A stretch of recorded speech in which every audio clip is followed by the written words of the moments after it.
This is Pulse of Africa, the face and voice of Africa.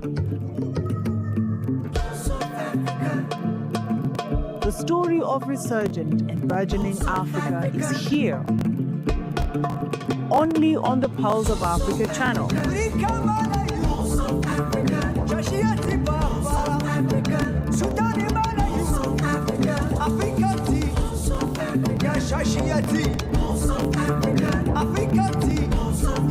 Pulse of Africa, the face and voice of Africa.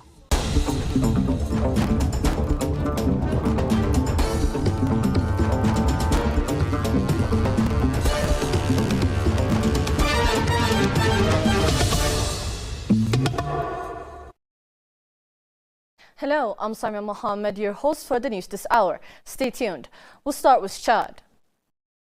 Chad officially launched the first edition of the International Exhibition of Mines, Quarries and Hydrocarbons on Tuesday, bringing together government officials, private sector operators and international partners to discuss the strategic development of the country's extractive sector. The event runs until tomorrow under the theme Extractive Industries Meeting the Challenges of the Vision 2030. Prime Minister Ala Maya Halina opened the proceedings with emphasizing the role of natural resources in driving sovereignty, economic transformation and social equity in line with Chad's National Development Plan, Chad Connection 2030. Minister of Petroleum, Mines and Geology, Naimbai, stressed the political imperative of national control over mineral and hydrocarbon resources, citing the need to move beyond artisanal models toward industrial development and local value creation. Chad's extractive wealth includes gold, antimony, uranium, indicators, limestone, clay, quartz, salt, gypsum and oil, the latter remaining the backbone of the economy, with production concentrated in the Doba basins and exported via the Chad-Cameroon pipeline, while domestic needs are met by the Djerima refinery. Authorities highlighted ongoing legal and institutional reforms to strengthen state sovereignty, attract sustainable investment and ensure benefits for producing regions. Prime Minister Halina called on participants to propose actionable strategies for mineral diversification, value chain development and technology transfer, underscoring Chad's ambition to leverage its resources under Vision 2030.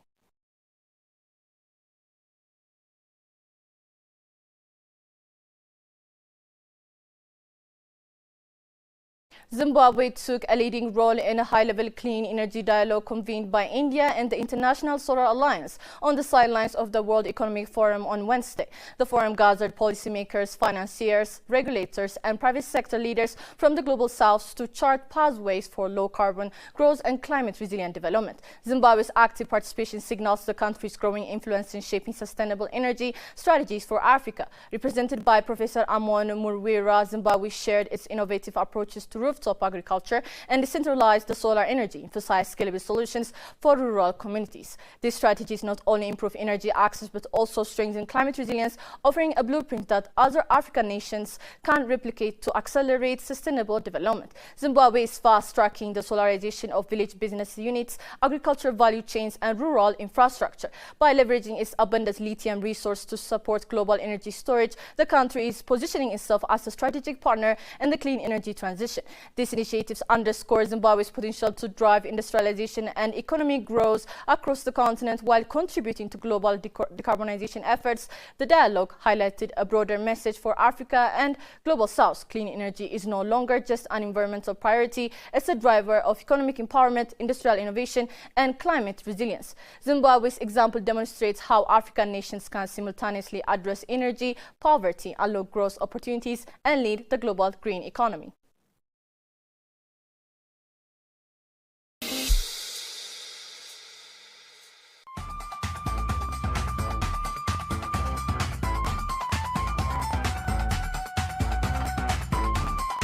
In Ethiopia, more homes and businesses now have access to electricity. Access to power supports education, healthcare, and local businesses. Light changes lives.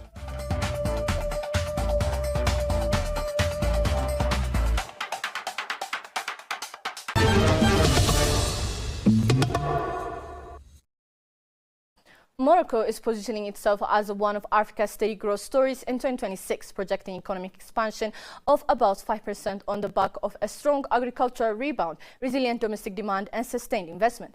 Preliminary estimates from the High Commission for Planning suggest the outlook reflects policy stability, improving productivity and deeper global economic integration.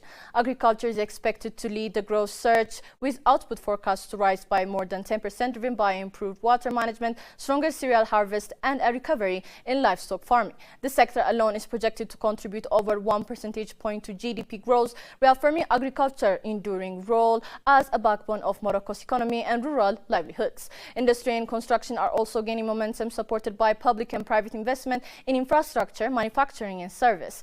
Tourism-linked activities, transport and commerce are benefiting from rising foreign investment and major events, including preparation for hosting the Africa Cup of Nations, which has already injected significant revenues into the economy. Macroeconomic stability remains a key anchor, with inflation expected to ease to around 1.3% in 2026, helping protect household purchasing power and sustain consumption.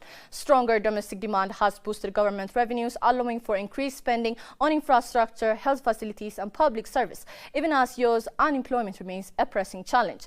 Looking ahead, Morocco is betting on digital transformation, artificial intelligence and telecommunications to drive productivity and competitiveness, while strengthening trade, energy and diplomatic ties across Africa and beyond. With stable price, a recovering agriculture base and investment-friendly policies, the kingdom's 2026 outlook underscores a pragmatic African pathway to sustainable growth and global cooperation.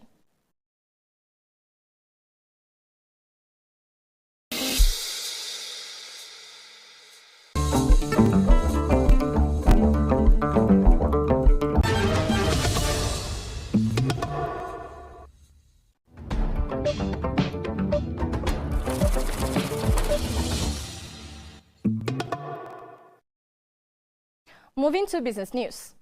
Addis Ababa has emerged as the leading African city in urban financial governance, outperforming 6 major cities across the continent, according to a survey revealed at Regional Peer Review Workshop on January 22nd.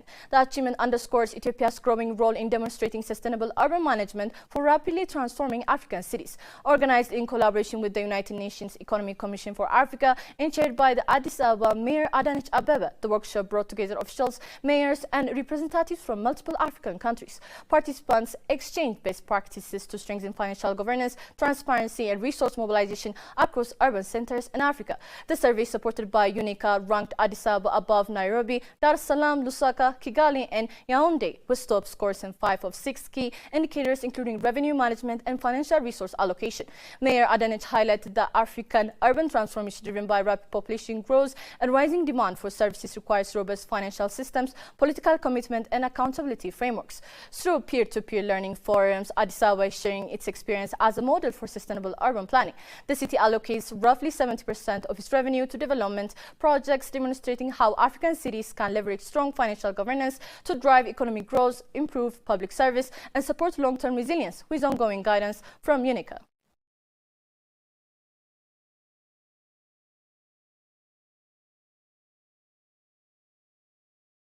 Africa is demonstrating steady economic resilience despite global uncertainties, according to the United Nations Economic Commission for Africa World Economic Situation and Prospects 2026 report. The outlook points the continued recovery, supported by improving macroeconomic condition and regional momentum.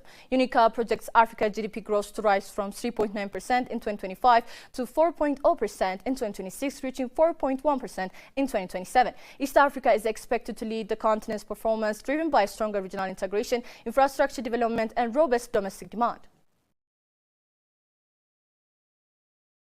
First of all, 4% compared to where we were last year. It's a slightly better performance. But like you know, for us to be able to address most of the challenges that our continent has, we need to have a higher growth than 4%. But what is it that is driving the growth that we see? First of all, there is much more stability in the macro within the continent. The challenges that the continent had before of inflation, currency volatility, those ones are much better this year than before. And so from the perspective of being able to, for governments to be able to invest and spend to drive the growth, this year things look much better. The report highlights solid gains in commodity exports, particularly precarious metals, which have boosted revenues for mineral exporting countries. Rising imports of transport and electronic goods at relatively favorable prices are supporting consumption and economic activity across several economies. Stephen Karingi, director of UNICA's Macroeconomics, Finance and Governance Division, stated. Hobston Kaisika Shavula from the Macroeconomics and Governance Division further pointed out that East Africa will lead the continent, largely due to regional integration and robust domestic demand. The report highlights strong performance in commodity exports, particularly precarious metals, which have boosted revenues for mineral exports countries. Import of transport and electronic goods are also increasing at favorable prices, supporting consumption across the continent. Inflation across the continent is gradually easing and is projected to decline to 3.1% by 2026. However, UNICA warns that higher global prices for food, energy and housing continue to place disproportionate pressure on women and low-income households, posing risks to social stability. On the continent, as I indicated, the area, most of the economies on the continent have been recovering in 2025, and the growth is projected actually to move from 3.9 in 2025 to 4% in 2026 before reaching 4.1 in 2027.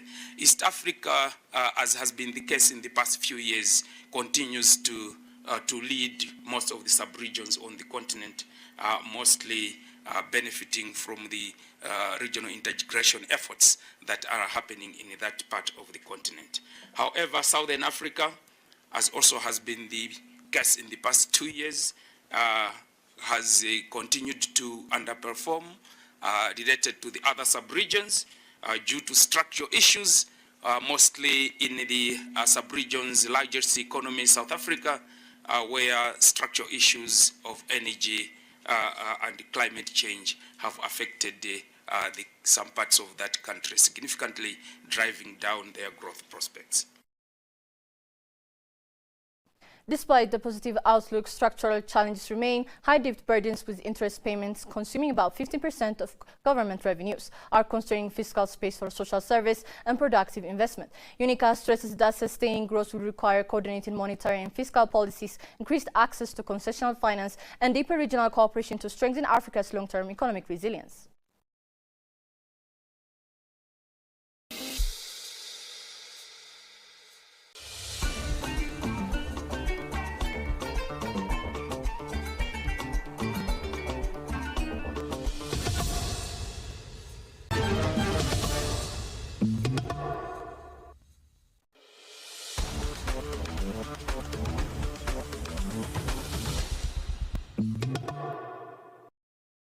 Now to sport headline.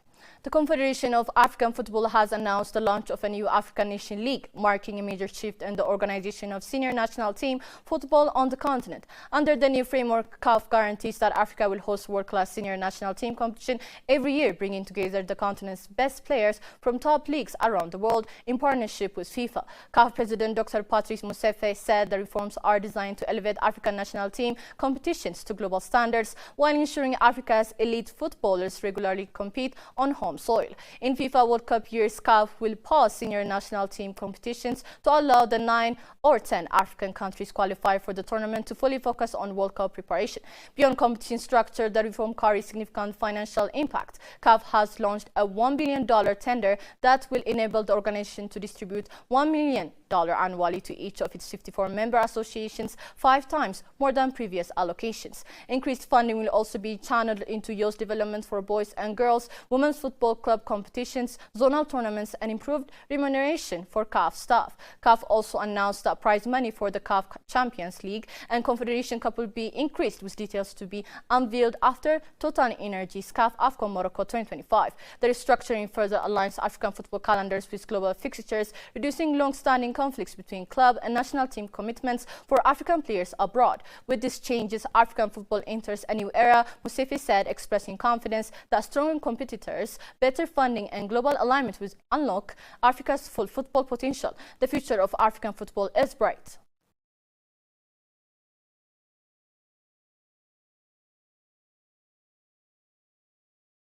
Now let's take a look at the weather forecast across Africa.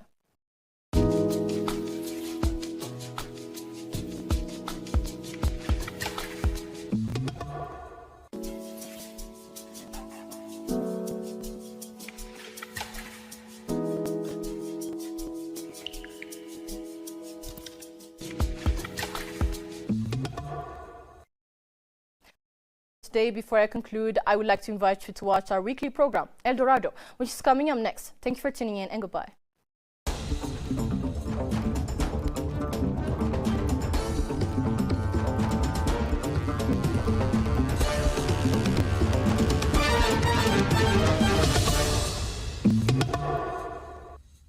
El Dorado, a land of wealth, a future of limitless possibilities. This is El Dorado.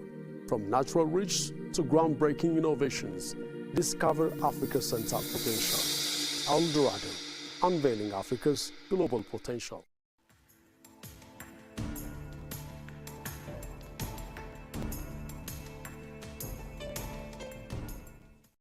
Welcome to El Dorado on Pulse of Africa, where Africa's land, ambition, and future rise together. I'm Magdalite Naga, and this is the journey into the power and promise of African soil.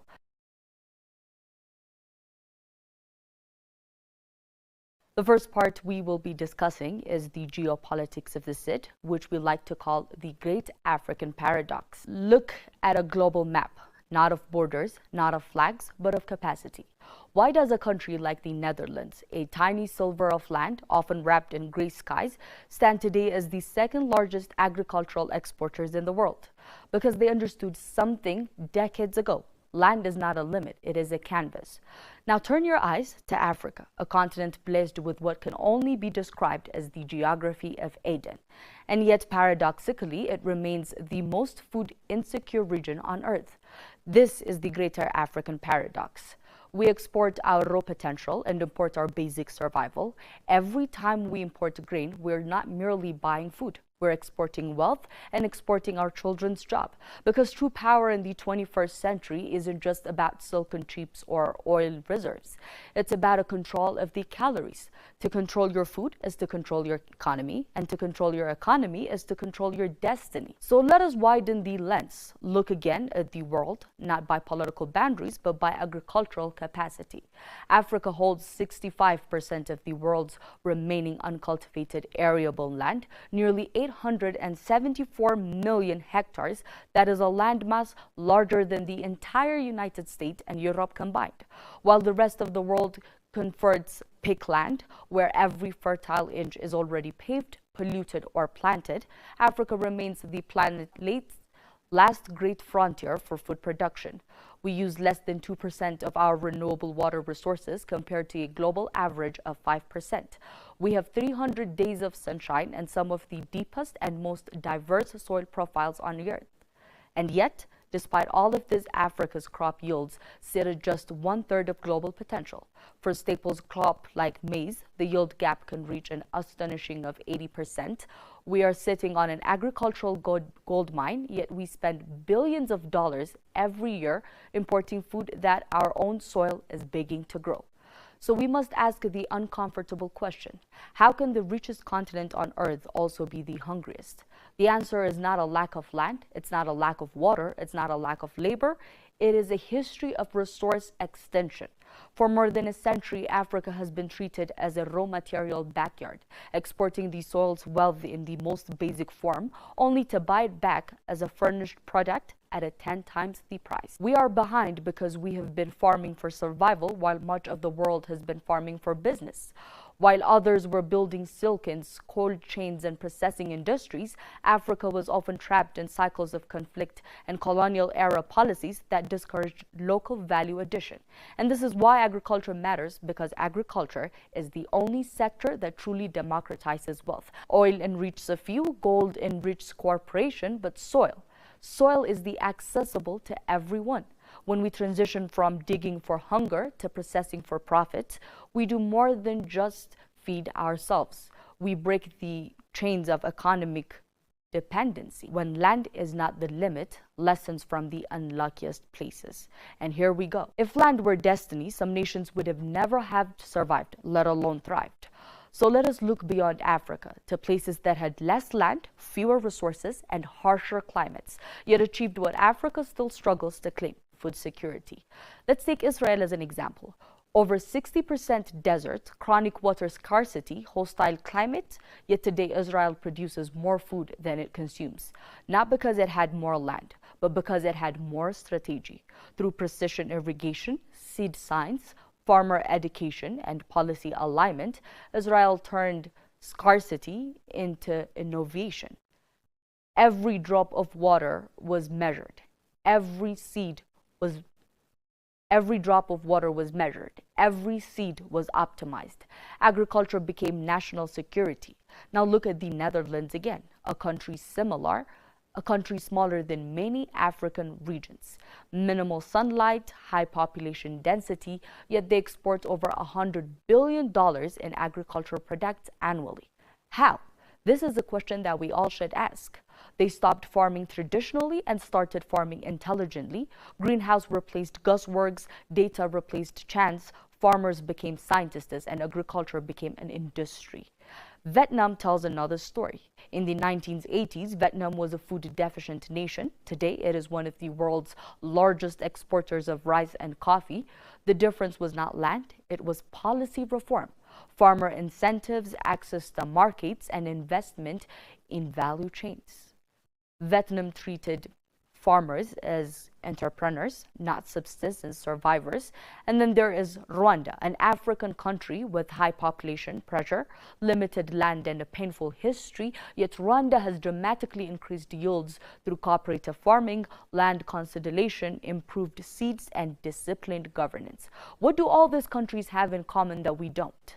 They made three strategic choices. First, they treated food as power, not as charity. Second, they invested in systems, not slogans. And third, they moved agriculture from survival to business.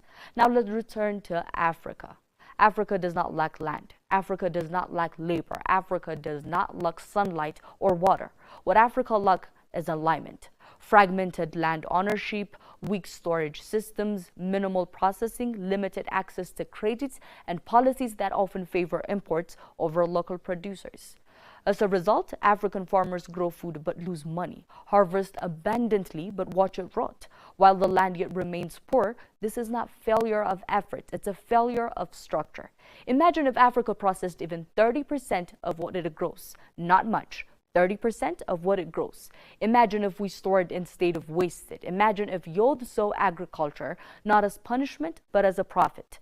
Africa does not need to copy the Netherlands. Africa does not need to become Israel. Africa does not need to become Africa with intention.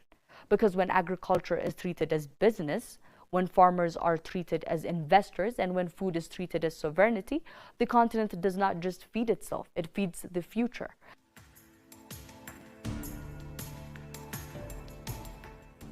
And thirdly, we have from soil to sovereignty, how agriculture builds nations and keeps youth at home. Agriculture is often spoken as of tradition, but in reality, it is one of the most powerful economic engines ever created. Let's talk numbers, because numbers tell the truth.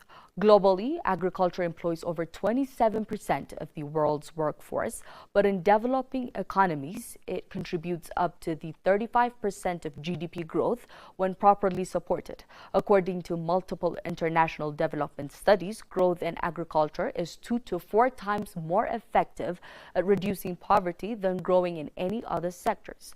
Why? because agriculture does not grow alone. When agriculture grows, everything grows with it. One job on a farm creates jobs in transport, storage, processing, packaging, marketing, export, and even technology. This is called the multiplier effect. In Africa, agriculture employs nearly 60% of the population, yet contributes far less to national income than it should. This gap represents lost value, not lost effort. Here is the hidden truth. Africa loses 30 to 40% of its food after harvest every year due to poor storage, transport, and processing. That loss alone is worth of tens of billions of dollars annually. Money literally rotting in the fields. Even if half of that loss were recovered, many African countries would reduce food imports, stabilize prices, create millions of jobs, and strengthen their currencies. Now let's talk about youth. Africa is the youngest continent on earth, as we all know. By 2035, over 1 billion of Africans will be under the age of 25, and yet millions of young people see agriculture as dirty, backward, low status, a symbol of failure. So they live. Every year, African youth risks deserts, seas, and borders, not because they hate home, but because they see no future in the soil. But this perception is built on an old image of agriculture. Modern agriculture is not a hoe and sweat alone.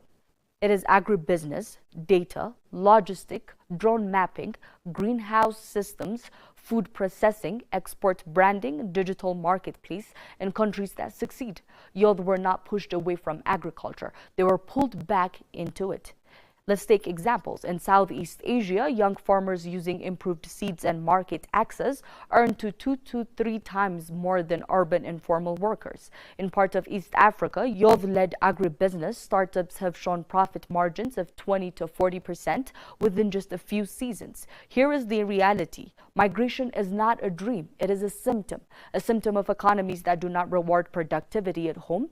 If agriculture becomes profitable, structured, and respected, migration slows, not by force, but by choice. Imagine this future.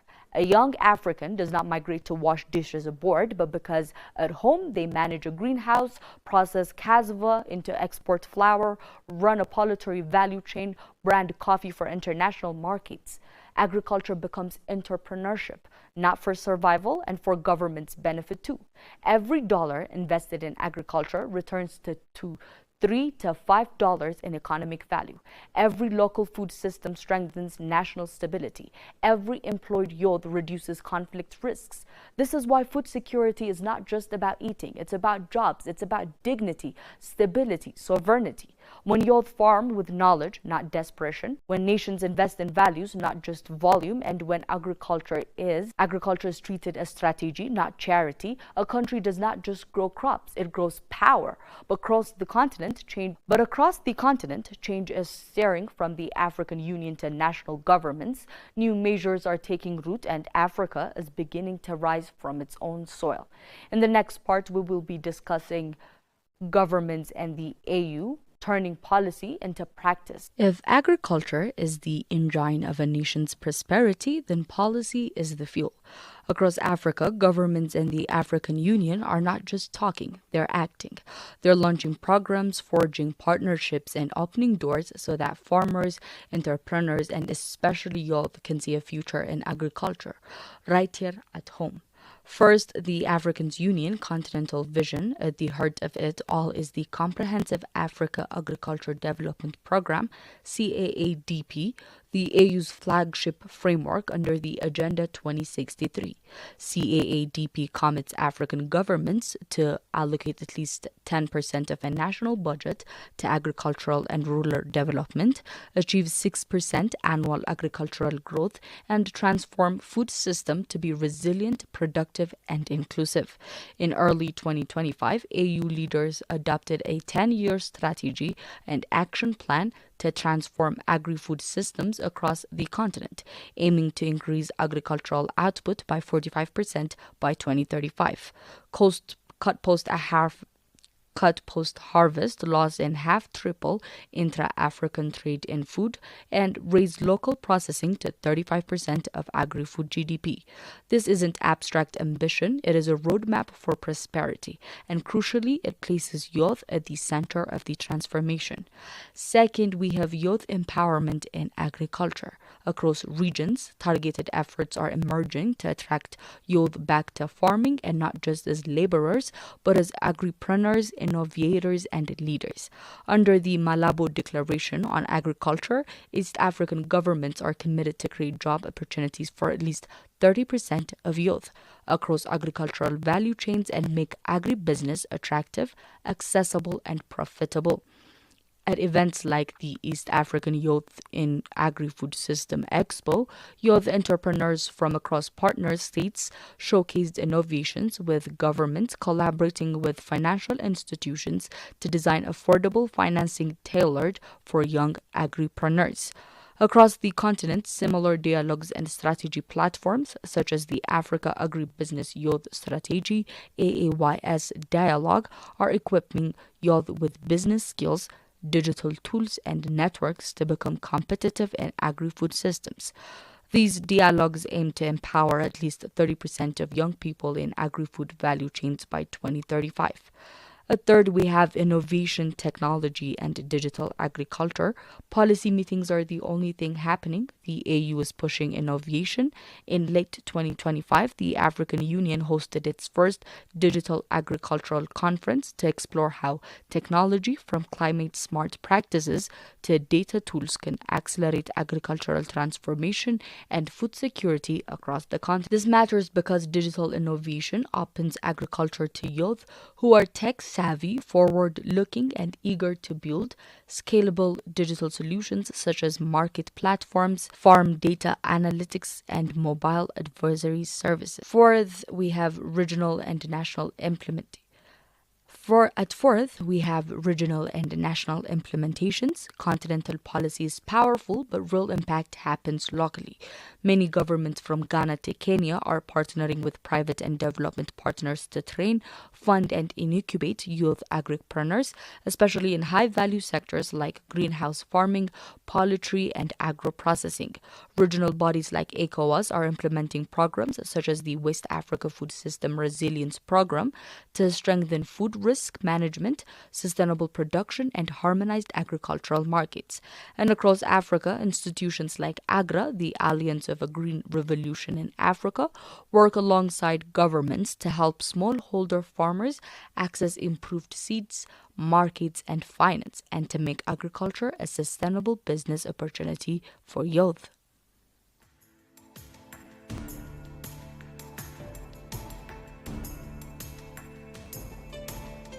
We'll be seeing roots and rockets that happen when ancestral wisdom meets modern science. Before laboratories, before satellites, before data, Africa was already farming. I know, it's surprising. Our ancestors read the land like a language. They knew when to plant by watching the stars. They protected soil through rotation, following and mixing cropping. They saved seeds not as commodities, but as inheritance. What we call traditional knowledge today once fed civilizations. And here's the truth we often forget. Modern science did not replace its wisdom. It discovered it. Today's most advanced agricultural systems are not rejecting the past. They are validating it. Take soil health. For generations, African farmers used composting, mulching, and organic matter to help soils alive. Modern soil science now confirms that soil rich in organic carbon hold more water, resist erosion, produce higher yields, and store carbon that fights climate change. What ancestors practiced by instinct, science now proves by data. Consider crop diversity. Traditional African farmers rarely planted one crop alone. They intercropped maize with beans, sorghum with legumes, and millet with groundnuts. Modern research shows that intercropping increases total yield per hectare, reduces pests naturally, improves soil nitrogen, lowers dependency on chemical inputs that we once called old-fashioned is now known as climate-smart agriculture. And then there are seeds. Across Africa, indigenous seeds varieties evolved over centuries, resistant to drought, pests, and poor soils. Yet many were abandoned in favor of uniform commercial seeds. Today, scientists are returning to these indigenous varieties, studying them, improving them, not to erase them, but to strengthen them. This is where the future lies, not in choosing between tradition and technology, but in merging them. Imagine this: a farmer plants an indigenous drought-tolerant seed, guided by satellite rainfall data. A youth uses drones to map a field that still follows ancestral crop rotation. A community saves seeds as their grandparents did, while using modern storage to preserve quality and scale. This is not backward farming. This is a hybrid intelligence. It is where culture meets computation, where memory meets measurement, where roots meet rockets, and youth are the bridge. You and I are the bridge, because young Africans uniquely positioned to respect heritage, to understand technology, and to translate one into the other. By documenting elders' knowledge, digitalizing farming calendars, protecting indigenous seeds, and combining them with science, youth can build an agriculture that is both African and advanced. The approach does more than increase yield. It restores identity. It protects biodiversity. It builds resilience against climate shocks, and it ensures that development does not erase who we are. Africa does not need to abandon its past to fit its future. Our ancestors gave us the foundation, science gave us the tools, youth gave us the momentum. When we farm with memory and innovation, with heritage and data, with roots and rockets, we don't just grow food, we grow civilizations. And finally, we have a call back to the soil, a call to sovereignty, what I like to call the final whistle. Here it goes. Every generation is tasted, not by what it inherits, but what it does, but what it chooses to do with what it inherits. Africa has been tasted by history, shaped by extraction, and defined too long by dependency. Yet beneath our feet lies the one resource that never left us, the soil. Today, the whistle is being blown, not to retreat, not to go backward, but to return with knowledge, with purpose, and with power. This is a call to African youths. Not a call to poverty, not a call to hardship, but a call to ownership. The land is not shame. The land is strategy. For too long, farming was farmed as what you do when all fails. But in truth, agriculture is what nations do when they decide to rise. Food is not just what we eat. Food is currency. It is security. Food is sovereignty. A continent that cannot feed itself cannot command its future. A nation that imports its survival and exports its freedom. But imagine an Africa where youth do not free the land, but they build on it, where young hands are not stretched at foreign borders, but shaping value chains at home, where migration becomes a choice, not an escape. This is how Africa leaves the level of third world, not through aid, not through charity, but through production. When African youth return to farming, not with hoes of desperation, but with tools of innovation, Africa returns to itself. Greenhouse rises where despair once stood. Processing plants replace raw exports. Local markets grow into global brands, and something deeper changes. Communities stabilize, currencies strengthen, conflicts fade where livelihoods grow. This is how dependency aid. Not overnight, but deliberately. Not by speeches alone, but by seeds in the ground and value in the hands of the young. Africa does not need permission to be sovereign. Africa needs participation. And so, to the youths across the 54 countries of the continent, from village to cities, from classrooms to crossroads, the future is not waiting abroad. It is rooted at home. Pick up the seed, pick up the science, pick up the responsibility, because when Africa feeds itself, it frees itself. And when youth take back the soil, Africa takes back its destiny. The whistle has been blown, the field is open, history is watching. El Dorado, a land of wealth, a future of limitless possibilities. This is El Dorado. From natural reach to groundbreaking innovations, discover Africa's untapped potential. El Dorado, unveiling Africa's